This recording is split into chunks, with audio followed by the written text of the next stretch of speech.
If you know the enemy and know yourself, you need not fear the result of 100 battles. Have you ever noticed that most people react and only a few think? Most people complain about the system, a few study it. Most people chase approval, a few build leverage. Most people follow emotion, a few follow strategy. And that difference, that's the gap between average and untouchable. If you think the way we're about to discuss, you're already ahead of 90% of people, not because you're lucky, but because your mind operates differently. And if you value this kind of strategic thinking, subscribe. Because here, we don't chase motivation. We build power. First shift. You think long-term while others think short-term. Most people want relief. Smart people want advantage. Someone insults them, they react. Someone provokes them, they explode. Someone tempts them, they fold. But if you think in decades instead of days, your behavior changes. You ask, will this matter in 5 years? Is this worth my reputation? Does this move increase or decrease my leverage? When you delay gratification, when you endure temporary discomfort for strategic positioning, you immediately separate yourself from emotional decision makers.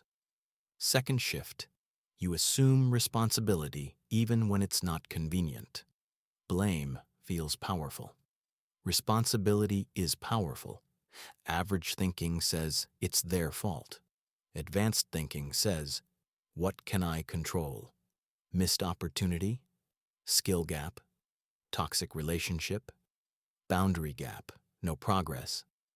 Discipline gap? This doesn't mean you excuse injustice. It means you refuse to be powerless. Because the moment you ask, what could I have done differently? You gain influence over the next outcome. Third shift.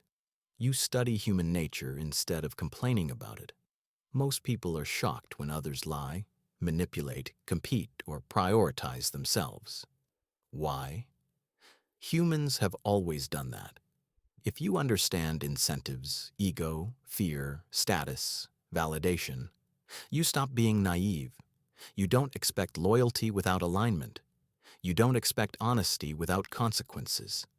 You don't expect fairness in competitive environments.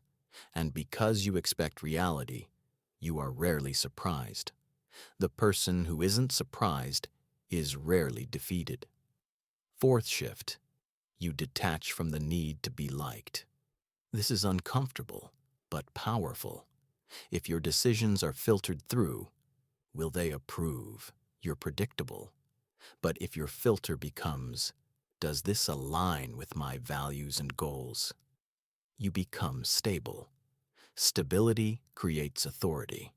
Have you ever noticed how calm, decisive people naturally command respect? It's not volume, it's certainty. When you stop negotiating your identity for approval, people either adjust or exit. Both outcomes are wins. Fifth shift. You observe before acting. In a meeting, who speaks first? In conflict, who escalates first? In chaos, who panics first? Usually the insecure. If you think strategically, you watch patterns. You let others reveal their weaknesses.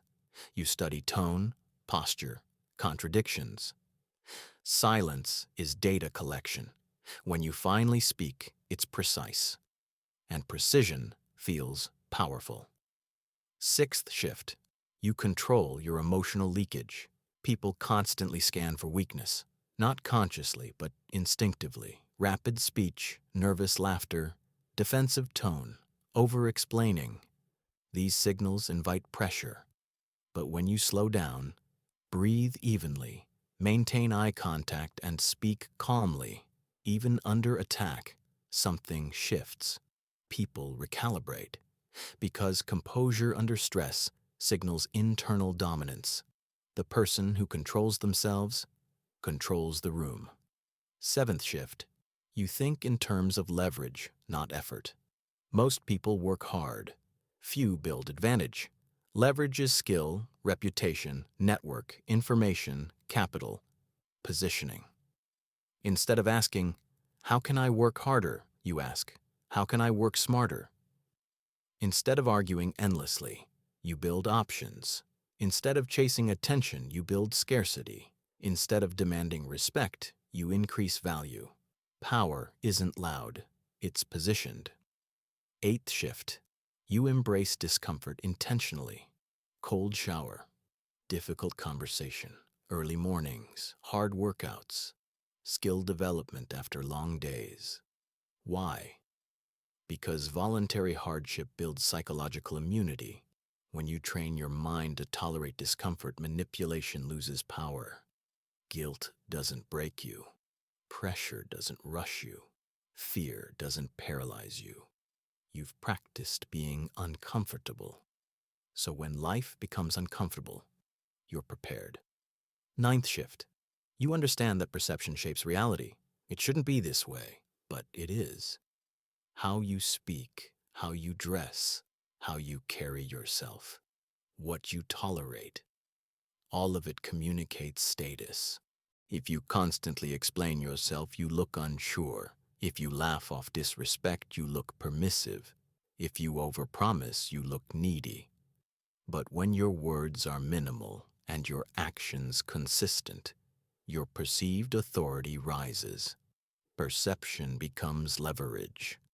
10th shift. You choose discipline over mood. Most people wait to feel motivated, but feelings fluctuate. Systems compound.